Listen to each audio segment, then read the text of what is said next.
यीशु मसीह के मधुर नाम से सभी सुनने वालों को मेरा नमस्कार। आज एक और बार परमेश्वर का वचन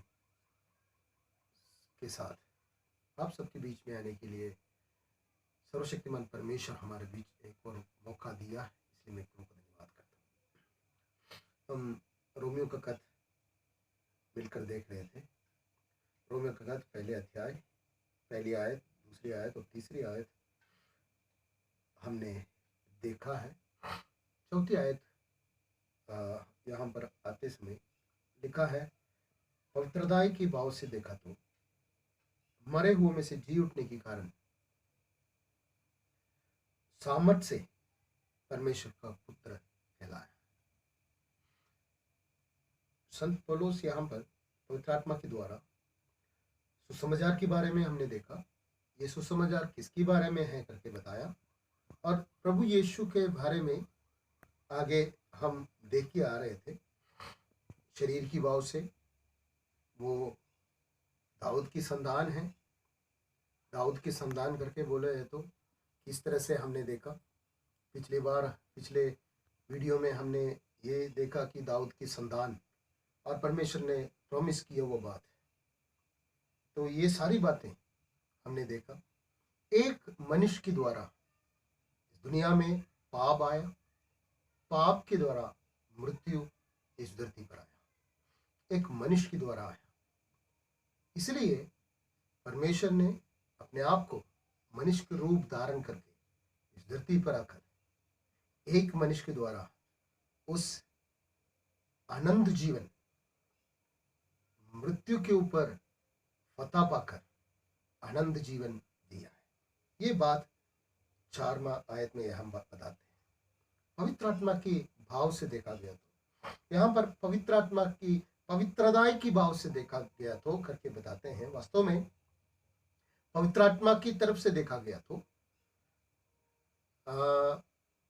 इस धरती पर एक मनुष्य, एक व्यक्ति पवित्र जिंदगी किस तरह से जीना है करके प्रभु यीशु बताकर गया है। हम इस धरती पर पवित्र जिंदगी जी सकते हैं करके बताया है। पापमय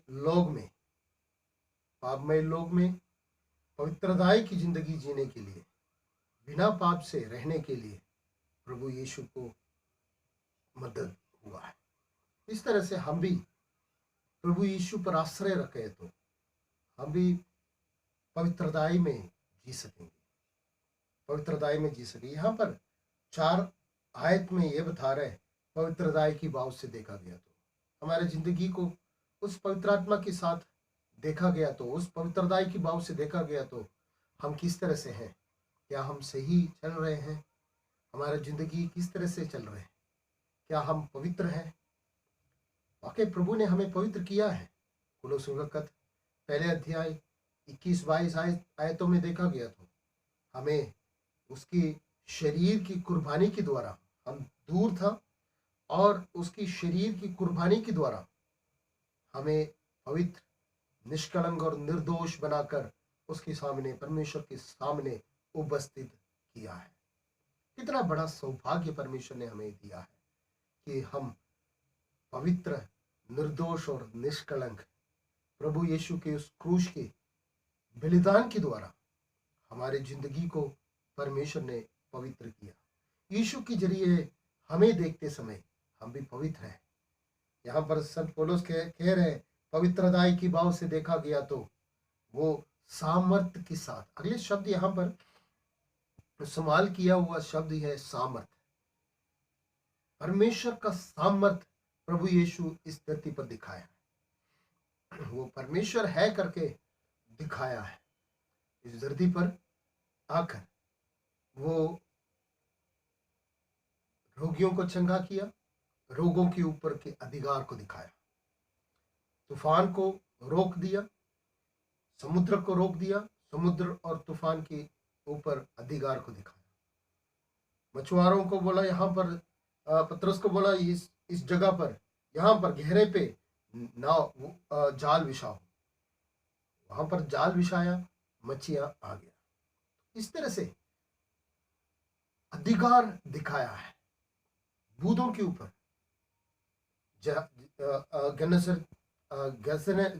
गदसने में गया। वहां पर प्रभु यीशु उस बूद ग्रस्त व्यक्ति के साथ बात करके उसके अंदर के लग्यों को बाहर निकाला। परमेश्वर प्रभु यीशु को शैतान के ऊपर के अधिकार को वहां पर दिखाया। इस तरह से हर एक बातों को दिखाया। जायरस की बेटी को मरे हुए में से जिलाने की वजह से मौत के ऊपर की अधिकार को दिखाया। वो नैन की विधवा की उस बेटे को मौत से वापस लाने के लिए वापस लाया, मौत के ऊपर का अधिकार को दिखाया। लासर मरकर 4 दिन होने का बाद यीशु आकर उस लासर को, मरे हुए लासर को जीवित किया है। मौत के ऊपर के अधिकार को प्रभु यीशु ने दिखाया। यहां पर बताते हैं सामर्थ के साथ प्रभु ने परमेश्वर का सामर्थ इस धरती पर रहते समय दिखाया है। वो परमेश्वर है करके दिखाया। अंत में मरे हुए में से जी उठना। यहां पर हम पढ़ते समय ऐसे लिखा है, मरे हुए में से जी उठने के कारण परमेश्वर का पुत्र ठहराया। वास्तव में मरे हुए में जी उठने के कारण परमेश्वर का पुत्र ठहराया करके नहीं है। अगर हम चीनी खाएंगे तो कड़वापन हमारा मुंह पे तो नहीं आएगा। चीनी खाएंगे मीठा पे नहीं आएंगे, गुड़ खाएंगे मीठा पे नहीं आएंगे, क्योंकि उसका स्वभाव मीठापन है। इसी तरह से संत पौलुस यहाँ पर पवित्र आत्मा के द्वारा ये खत लिखते समय बताने के लिए ये चाहते हैं, पवित्र आत्मा हमें ये बताने के लिए चाहते हैं कि देखो प्रभु यीशु ये वायदों को पूरी किया है। भविष्यवक्ताओं ने बोला, वो भविष्यवक्ताओं ने बोला हुआ हर एक बातों को पूरा किया है। अब देखो मरे हुए में से भी जी उठा है। वो मर नहीं सकते हैं, मरकर जी उठा हुआ परमेश्वर है करके बताया है। हमें एक और तसली की बात हमारी जिंदगी में ये है कि यीशु पर विश्वास करने से हम भी मरे हुए में से जी उठेंगे। परमेश्वर हमें मरे हुए में के बीच में से जी उठने का काबिल बनाएंगे। प्रभु यीशु मरे हुए में से जी उठा हुआ है, इसलिए परमेश्वर का पुत्र नहीं ठहराया, परंतु परमेश्वर का पुत्र होने की वजह से मरे हुए में से जी उठा है। क्या हम परमेश्वर का पुत्र हैं? यूहन्ना के सुसमाचार पहले अध्याय और उसकी 12 आयत में बताते हैं, परमेश्वर के ऊपर विश्वास करने से हमें पुत्र बनाते हैं, उसकी संतान होने का अधिकार देते हैं। क्या आप प्रभु यीशु पर विश्वास कर रहे हैं? अगर आप प्रभु यीशु पर अपने ईमान लाए तो, अपने विश्वास रखे तो वाकई आप परमेश्वर का पुत्र ठहराएंगे। अगर आप परमेश्वर का पुत्र ठहराएंगे तो पवित्र आत्मा आपके अंदर है और आप मरे हुए में से जी उठेंगे। ये आशा के साथ हम चलेंगे, क्योंकि हमारा प्रभु जिस पर हम विश्वास करते हैं, पिछले वीडियो में मैंने देखा है, हमारा प्रभु यीशु मसीह, जो प्रभु जो हमारा है।